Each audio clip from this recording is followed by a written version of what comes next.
Hello, नमस्कार, आदाब, सत श्री अकाल और अस्सलाम वालेकुम। मैं हूं मोहम्मद अहमद काज़मी, लेकर आया हूं आपका पसंदीदा कार्यक्रम ग्लोबल न्यूज। इस वक्त बड़ी खबर यमन से है, जहां हूथियों के कंट्रोल वाले राजधानी सना के इंटरनेशनल एयरपोर्ट पर सऊदी अरब के फौजी अलायंस ने बमबारी की है। रॉयटर्स ने सऊदी सरकारी मीडिया के हवाले से बताया है कि यमन में लड़ रहे सऊदी लीडरशिप वाले अलायंस का कहना है कि उसने यमन की राजधानी सना में इंटरनेशनल एयरपोर्ट पर हूथी ठिकानों पर हवाई हमले किए हैं। सऊदी अलायंस का दावा है कि उसने शहरियों और यूनाइटेड नेशंस की एजेंसियों को एयरपोर्ट फौरन खाली करने की अपील के 1 घंटे बाद मंडे को हवाई हमले किए हैं। सऊदी लीडरशिप वाले अलायंस ने एक बयान में कहा है कि उसने हवाई अड्डे में खास जगहों से सिक्योरिटी हटा ली है और वहां फौजी ठिकानों पर हमले किए हैं। इसने कहा है कि यह हमला बॉर्डर पार हमलों के खतरों और हमले शुरू करने के लिए हवाई अड्डे के इस्तेमाल के जवाब में किया गया है। यूनाइटेड नेशंस के वर्ल्ड फूड प्रोग्राम के एक स्पोक्सपर्सन ने कहा है कि यूनाइटेड नेशंस की एक टीम हवाई अड्डे पर किसी भी तरह के नुकसान को कंफर्म करने के लिए मौजूद है। हूथी सरकार के जरिए चलाए जाने वाले सबा मीडिया ने एयरपोर्ट अथॉरिटी के सरबराह के हवाले से कहा है कि हवाई अड्डे पर उड़ानों के संचालन को बंद कर दिया गया है। AFP न्यूज एजेंसी ने हवाई अड्डे के एक अफसर के हवाले से कहा है कि यूनाइटेड नेशंस की मदद पहुंचाने वाली उड़ानें रोक दी गई हैं। इस अफसर ने बताया है कि हवाई अड्डे की अब यूनाइटेड नेशंस या इंटरनेशनल ह्यूमन राइट्स ऑर्गेनाइजेशनों के जहाज़ों को लैंड करने की सलाहियत नहीं रही है।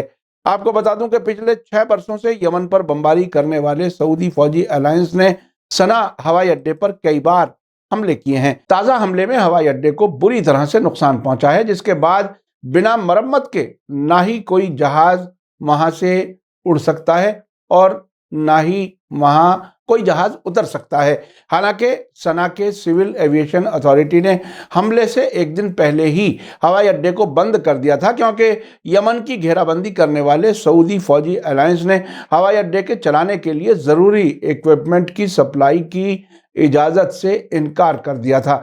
यमन के सिविल एविएशन के एक अफसर का कहना है कि हमने हमलावर फौजी अलायंस से कहा था कि हमें इक्विपमेंट की जरूरत है, लेकिन उसकी जगह सऊदी फौजी अलायंस ने हमारे सिरों पर बम गिरा दिए हैं। ईरान के मीडिया ने सोर्सेस के हवाले से कहा है कि ताजा हमले से हवाई अड्डे पर काम करने वालों को यह मैसेज दिया गया है कि वे वहां महफूज नहीं है और जब तक एयरपोर्ट को निशाना बनाया जाता रहेगा उसका ऑपरेशन मुमकिन नहीं हो सकेगा। सना हवाई अड्डा 2016 से बंद है, लेकिन भुखमरी की शिकार इस मुल्क की आवाम तक इंटरनेशनल इमदाद पहुंचाने के लिए ये लाइफलाइन का रोल अदा कर रहा है। आपको बता दूं कि 17 दिसंबर को यमन में हूथियों की सरकार की फौज ने साउथ सऊदी अरब के खमीस मशीत में मौजूद किंग खालिद एयरबेस और दूसरी जगहों पर 5 बैलिस्टिक मिसाइलों से हमले किए थे। यमन की फौज के स्पोक्सपर्सन ने कहा था कि ये हमले यमन पर सऊदी अरब के हमलों के तेज होने और इन हमलों में मारे गए लोगों के इंतकाम के लिए किए गए हैं। यमनी फौज के स्पोक्सपर्सन याहिया सरी का कहना है कि अगर यमन पर सऊदी अलायंस के हमले जारी रहे तो फौज इससे भी बढ़कर बड़े पैमाने पर हमले करने को तैयार है, क्योंकि यमनी फौज और वॉलंटरी फोर्स ने ड्रोन और मिसाइल समेत कई मैदानों में काफी तरक्की की है और वो फाइनेंशियल और सेंसिटिव जगहों को निशाना बना सकती है।